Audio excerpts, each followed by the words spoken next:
Dinner time.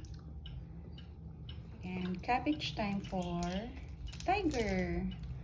At nasa naman si Hamsty. Siyempre, the favorite place. Ay, wala. Nasaan na naman yun? Hamsty. Diyan sa mga hole. Hamsty. Nasa likod.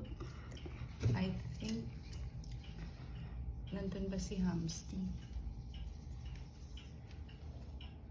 Nasa likod. Palagi siya dyan. Ewan ko. There she is. Is that her? Open the cage and then rub the grass. I'll show you. That's okay. She'll just come out. Hamsty! Ayaw na ni Tiger.